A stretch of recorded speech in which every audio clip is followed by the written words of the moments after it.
investments and get a little bit deeper into the world of food service packaging, because we've got some exciting innovations that we're working on, particularly for that space to kind of address needs of the circular economy. I'll start by telling you a little bit about Michelman, because you probably don't know much about us, because when you go to Kroger, you're touching products that we're on, but our name's not on the back of the package. I'll kind of explain why as we go through that. But we've been in Cincinnati for 70 years. We are a water-based solutions provider. We create water-based coatings. We are global in these efforts, so we do this all around the world. And the niche that I'm in within the company is within our printing and packaging business. And I focus really heavily on paper packaging applications and the circular economy within that space, but also film and other things. But what we're really known for, legacy-wise, where we started the business, was in corrugated applications. And so our sustainability story started really early on in the company. The world of corrugated boxes, what might ship your food to the store, they used to put these really heavy wax coatings down on these boxes, and it meant that you couldn't put them in the recycle stream because of all the stuff we put on them in order to protect the boxes so they'd hold up and not get smushed in shipping when we're shipping your food to the store.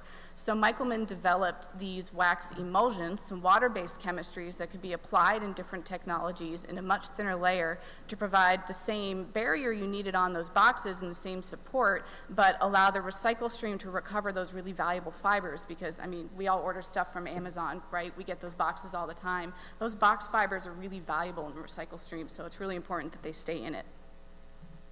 As I said, we're global. This is a little map of where we are located. Our headquarters are here in Cincinnati. We've got R&D and we've got labs here, as well as our business headquarters. We have R&D and manufacturing. We have manufacturing here as well. We have R&D and manufacturing in Europe, in India, in China, in Singapore, and a small office in Japan. So within the printing and packaging group, I touched on this briefly, you can't avoid us and the products that we create. When you go to the store, we are everywhere. We are on all sorts of things. You just don't know it, because like I said, Coke's not going to say, with Michelman on the back of it, it's going to say Coca-Cola. So we're on those boxes, like I said, that get your food to the store to protect your food so it comes in one piece and they don't have to throw away a bunch of destroyed food. We're on your paper plates that you use at your grill outs. We might be on the clamshells you get when you go and you get a burger at your favorite fast food restaurant. In flexible packaging, we keep your chips from going stale, because those are the multi-layered packages that Lisa talked about. A lot of these things are multiple layers in the flexible packaging world. You've got different layers of films, you've got oxygen barriers, which is where we come in, so that the foods in there stay fresh, because preserving food life is really important for us. It's an important component in the sustainability story. And then in digital printing, our best known, at least for us, the one that we like to share a lot because it's a fun story, is the Share a Coke campaign. We provide primers to enable digital printers to print at crazy fast speeds and change things on the fly. And so we enabled the Share a Coke campaign labels with our digital print primers. At Michelman, our purpose statement is innovating a sustainable future. We take it very seriously. And for me, within the concept of sustainability, I focus heavily on the circular economy.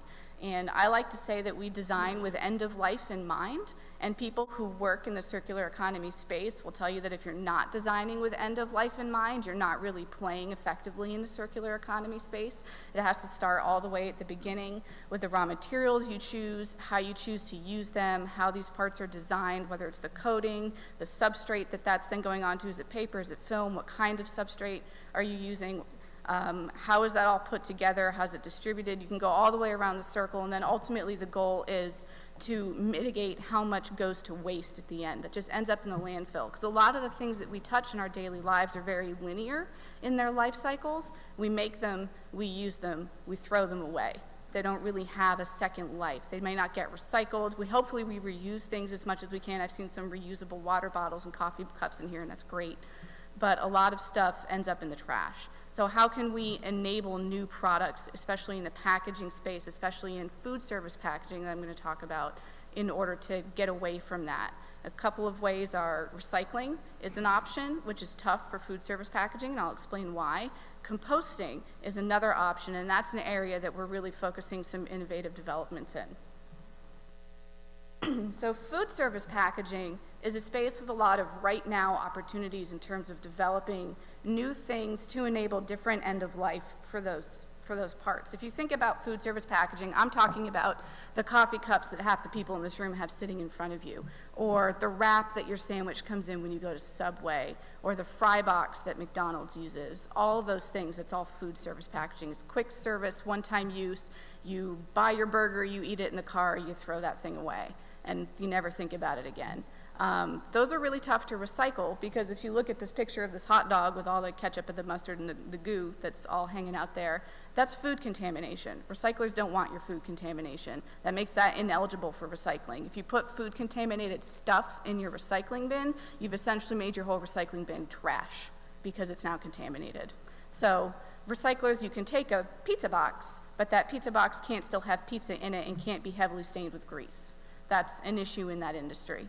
So one of the solutions that we see is to develop compostable alternatives. The coffee cup's a great example. The coffee cup is lined with a plastic layer. It's not accepted by most recyclers in this country. Rumpke doesn't take it. There's a few that do, but not many. It's tough to recycle because of that heavy plastic lining. Could we replace that with something else? Could we replace it with something that could be compostable or recyclable, or better yet, both, so it can go in whichever bin is available? So as I thought about this more in my role, as I've been in this role at Michelman for about a year now, I started to think about my own eating habits and how often I come into contact with food service packaging, which is frequent, because millennials have a bit of a bad habit of eating out a lot. There was a survey done 2 years ago that the average millennial eats out 5 times a week. Yeah, I just heard a giggle over there. And I think, as I think about my life and my eating out habits, that might actually be a little on the low side. Probably eat out a little bit more than that. So, and this lovely picture here is my friend Nicole at our beloved favorite local Mexican restaurant that we go to once a week. And we often either take food home from it because we don't finish it, or I get something in carry-out for my husband. So the more I thought about this, one time I was taking carry-out home for my husband, and I looked at the packaging that all of that food came in, and all of it was trash. They hadn't given me something I could reuse, which the local Chinese place does, which I appreciate. And it wasn't something that could be recycled, even if I rinsed it out like a good citizen. It was just trash.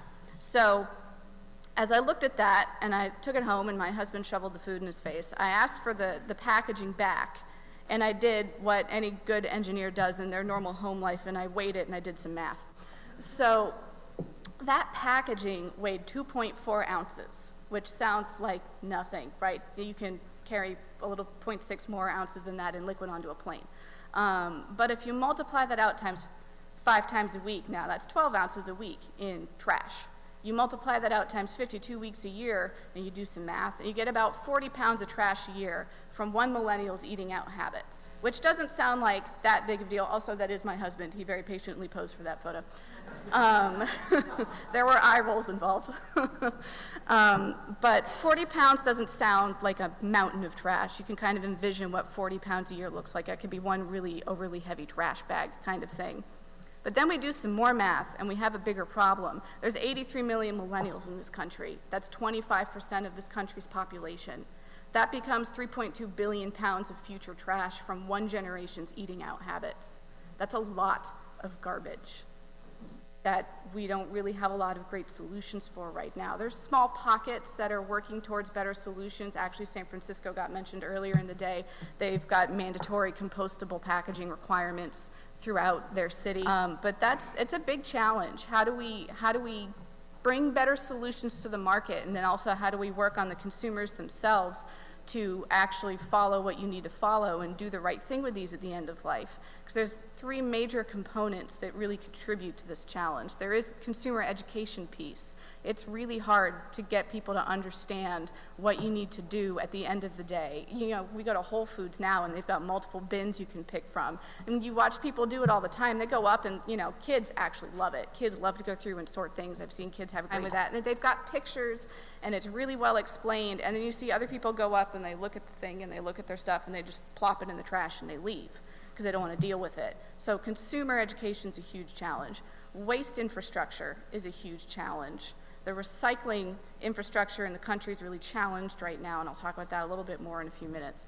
The technical difficulty of providing these sustainable barrier solutions, getting away from the traditional plastic materials that we use, providing the same type of performance you'd expect so your coffee doesn't leak through into your cup holder in your car, or your burger doesn't soak through and leave grease on the seat of your car, because we do a lot of this while driving. I might be projecting because that's a lot of my lifestyle, because I travel a lot for work. You know, these are really tough technical challenges to meet. It's a lot of hard science and chemistry and development involved in doing that. I mean, if we just talk about the consumer education piece, the first time I gave this talk, I was actually flying to San Diego to do that, and I was with a colleague who is our director of innovation and new technology. Very smart man. And we ended up with some unexpected free time in the Salt Lake City airport on our connection, and so we bought coffee. And he took his coffee cup from Starbucks and right in front of me put it in the recycling bin. And that's not where that goes. It's not recyclable. So I did the obvious thing, and I pulled it out of the recycling bin and put it in the trash can and glared at him. But then I've continued to throw him under the bus every time I've told this talk, so it worked out great for me, not for him. But if, you know, we have people within our own companies who don't totally know what you can do that, and we're a sustainability-focused company. Imagine how friends and family and others outside of the industry space feel when they look at all of that. It's super overwhelming. They have no idea what to do with it. They don't understand what compostable means. They think everything is probably recyclable. Wish cycling is what we call it in the industry. It happens all the time. You know, your pet food bags that are multi-layer plastic bags, you can't recycle those. They end up in recycling all the time. It's a common problem. And then she touched on this briefly, actually. This is a huge issue for the recycling industry in this country. We used to ship almost all, quite frankly, of our recyclable materials to China, and they dealt with it. And it was a great business for us. Well, China came around a little over a year, probably almost 2 years ago now, and said, we don't want your contaminated garbage anymore, because our recycling was so contaminated.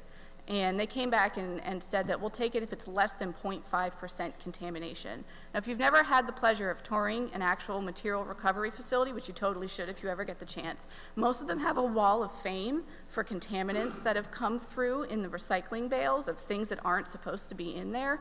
It's crazy what shows up in there. Bowling balls, toilet seats, engines, guns, dead animals, you name it, it's in there. It's insane. They don't keep the dead animals on the wall of fame. That'd be gross and weird. They don't do that. But it's a huge problem. Our diversion rates in this country are maybe about a quarter of our waste goes through the recycling stream, and those recyclers, when you send them contaminated recycling, they then have to pay to send that to landfill because they can't recycle it. So it's an issue. And then the other issue, like Lisa mentioned, is we've got to create opportunities and a drive to use these recycled materials. Just going through recycling isn't good enough if there's no market to use that post-consumer recycled content in other things. We've got to bring that up, and a lot of big companies have motivation to do that and various challenges for themselves to do that.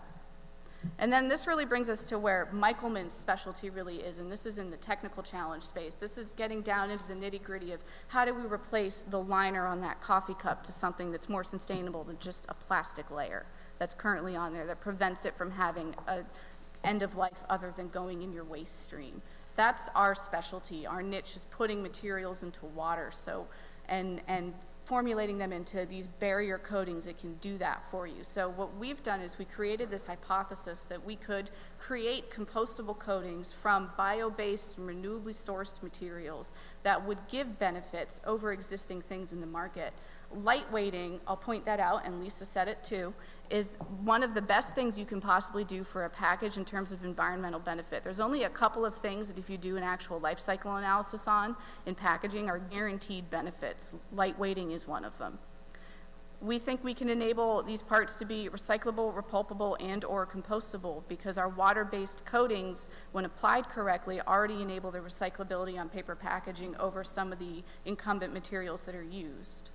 So there's an advantage. You can bring technologies in-house for some people. Coating technology can be done in-house instead of going through messy third-party extrusion processes, which is how that liner board is coated for the cups. Fluorocarbon free, that's an issue for some brand owners. They're worried about fluorocarbon content. Consumers don't understand what fluorocarbons are, it worries them.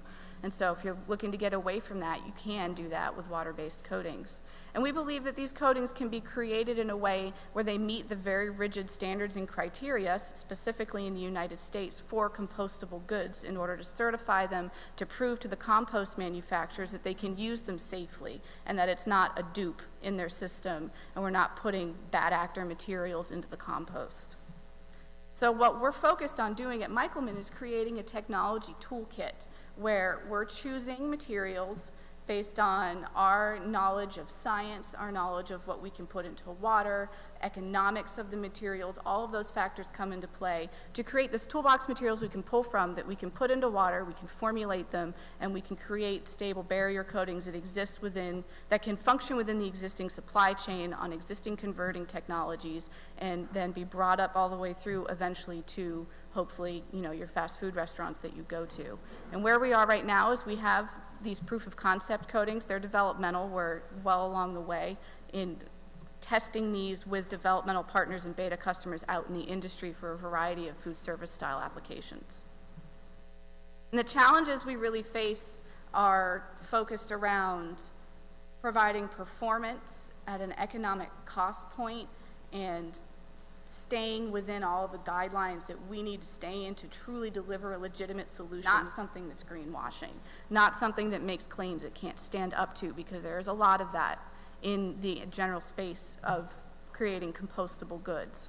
So material availability, the raw materials we start from, a lot of them are not available at large scale. There's a couple of suppliers of all the various biopolymers out there, but the scale of them, some bigger than others, the types of materials that we need for what we do, not necessarily available at scale, and they're economically a lot more expensive than the polyethylene that's used on the inside of that coffee cup. That's a cheap material. Regional differences in market drivers and legislations, it's really interesting. So my role is global, and the more I talk to people around the world about what they're looking for in their regions or what the legislation drivers are. We've got pockets in this country, I mentioned San Francisco earlier, where they mandate compostable food service packaging within that city. A lot of other places don't do that, right? Especially in the vast middle of the country, we don't have very much of that. And that's a big challenge in getting this to market, is the drive for it. When you go to Europe, they have totally different drivers. You go to China, they have different drivers. It varies around the world, and that makes it really tricky. And then the final one, and this is really kind of hammering home the consumer issue, is consumers want to do better. They do. Especially, we've talked about millennials all the time. We want more sustainable things. We don't necessarily want to pay for it, is the problem. People will say that they do, and I think the numbers at the last time I saw something presented at a conference just a few weeks ago was that 25% of people say that they would pay more for something. Only 3% will actually put their money where their mouth is. And that's a big challenge, because the economics of these can be really difficult. They're just more expensive materials, the processing is difficult, all of it. So working through these challenges, that's what we're doing. We feel really confident in what we're doing, and we feel really confident in our development partners that are helping us do it. But it's a legitimate, real-world, right-now challenge that we're trying to work through. And hopefully, in the not-too-distant future, when you guys go and you pick up a burger or you get a sub or whatever, it's a liner that it probably still won't say Michelman on it, but hopefully it'll say compostable on it.